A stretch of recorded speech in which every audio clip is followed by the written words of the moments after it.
Hello everyone, কি অবস্থা সবার? আজকে এক্সপ্লেনেশন করবো। এটা আমাদেরই গল্প ৪৯ নম্বর পর্ব, যেখানে ফাহাদ তার বাবার বাড়িটা যার কাছে বিক্রি করেছিল তাকে অনেক রিকোয়েস্ট করে সে বাড়িটা ফেরত দেয় যেন তার বাবাদের খুশি করতে পারে।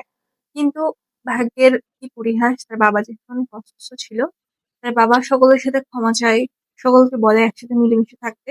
এবং একটা সময় পর তার বাবা সবার সাথে থাকতে থাকতেই মারা যায়।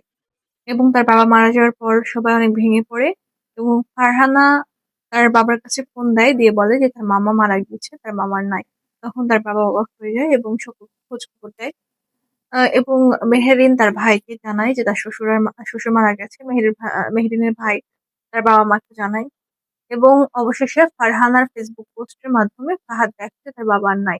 তখন ফাহাদ অনেক বেশি ভেঙে পড়ে এবং সে অনেক কষ্ট পায়। আসলে সময় শেষ হয়ে যাওয়ার পর সে যত যাই করুক, সেই টাইমটা আর ফিরে আসে না বা সে ক্ষমাটা আর পরিত্যক্ত হয় না।